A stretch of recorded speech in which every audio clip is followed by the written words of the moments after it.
మేషరాశి వారు జ్యేష్ఠమాస అమావాస్య శుక్రవారం ఆరుద్ర నక్షత్ర సందర్భంగా ఎలాంటి విధులను పాటించాలో తెలుసుకుందాం. మేషరాశిలో ఏ నక్షత్రాలు వస్తాయనగా అశ్విని నక్షత్రంలోని 4 పాదాలు, భరణి నక్షత్రంలోని 4 పాదాలు, కృతికా నక్షత్రంలోని 1 పాదం కలిపితే మేషరాశి అవడం జరుగుతుంది. అలాగనే చాలామందికి పుట్టినటువంటి కాల సమయంలో డేటా ఆఫ్ బర్త్లో లేనటువంటి ఏకైక కారణం చేత పేరు యొక్క మొదటి అక్షరాన్ని అనుసరిస్తూ రాశిని తెలుసుకునే ప్రయత్నం చేద్దాం. చూ, చే, చో, లా, లి, లు, లే, లో ఆ అక్షరాల వారు మేషరాశి జాతకులే. మేషరాశి యొక్క అధిపతి కుజ భగవానుడు. వీరికి రాశిలోనే కుజుడు ఉండడం, కుజుడు స్వక్షత్రకారకుడు అవ్వడం అంటే ఒక రకమైనటువంటి మేషలగ్నం వారికి, మేషరాశి వారికి ఒక మంచి కాలం అని చెప్పి గమనించగలగాలి. కుజుడు అక్కడ ఉండను, కుజదోషం ఉండినను పెద్దగా మేషరాశి వారికి అది వర్తించదు. కనుక రుణ సమస్యలు తొలగిపోవడం, భూములు క్రయ విక్రయాలు యోగించడం, వృత్తులలో, ఉద్యోగాల్లో, వ్యాపారాల్లో ఉన్నత స్థితికి వెళ్ళాలని మీ యొక్క ఆలోచన ఉండడము, మీరు ఏదైతే ఒక ప్రణాళిక రచించారో ప్రణాళికాబద్ధమైన జీవితాన్ని పొందడంలో క్రమశిక్షణ వలన అద్భుతమైన జీవితం మీకు సొంతం కాబోతుంది. ధన, వాకు, కుటుంబ స్థానంలో వృషభ రాశిలో దేవగురు బృహస్పతి సంచారం చేయడం వల్ల ఆధ్యాత్మికత చింతన, సంపాదించిన కొద్దిపాటి ధనంలో పశువులకు కానీ, పక్షులకు కానీ, పేదవారికి కానీ ఆధ్యాత్మిక తీర్థయాత్రలు చెయ్యాలి అనేటువంటి మీ కోరిక నెరవేరబోతుంది.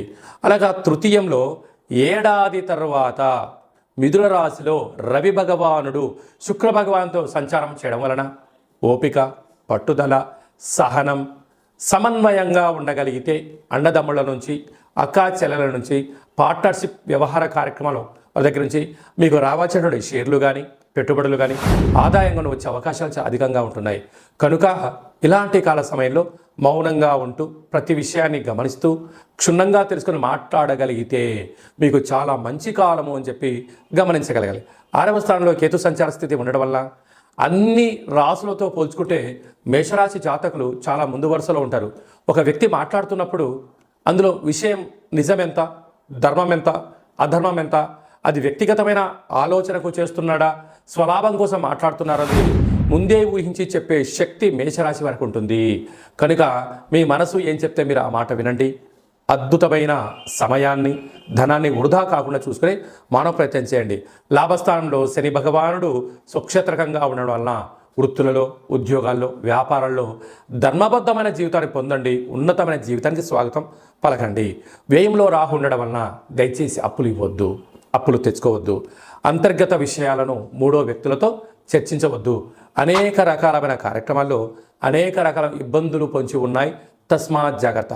ఇలాంటి గ్రహ గమనాలు ఉన్నప్పుడు ఈ యొక్క జ్యేష్ఠమాస అమావాస్య, అందులో విశేషమైనటువంటి శుక్రవారం అంటే శుక్రవారానికి అధిపతి శుక్ర భగవానుడు, లక్ష్మీ అమ్మవారిని పూజ చేస్తూ ఉంటాం. అందులో ఆరుద్ర నక్షత్రము రావడం చాలా అరుదుగా జరుగుతూ ఉండబడిన విషయం. కనుక వీలైనంత వరకు బిల్వదళ వృక్షం దగ్గర ఒక చెంబు నీళ్లు పోసి పసుపు, కుంకుమ, గంధం, అక్షతలు వేసి ఒక దీపాన్ని వెలిగించగలిగినట్లయితే సాక్షాత్తుగా ఆ పరమేశ్వరుడు ఆ వృక్షంలో ఉండడం వలన మీకు రుణ సమస్యలు, రోగ సమస్యలు, శత్రు సమస్యలను కూడా తొలగిపోతాయని చెప్పి గమనించగలగాలి.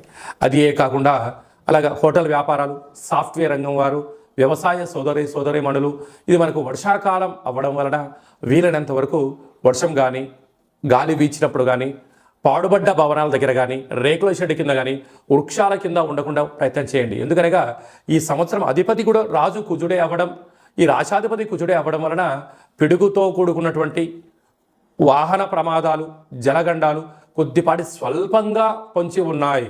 కనుక ఇలాంటి కాల సమయంలో వీలైనంత వరకు ఆరోగ్యాన్ని కాపాడుకునే ప్రయత్నం చేయండి.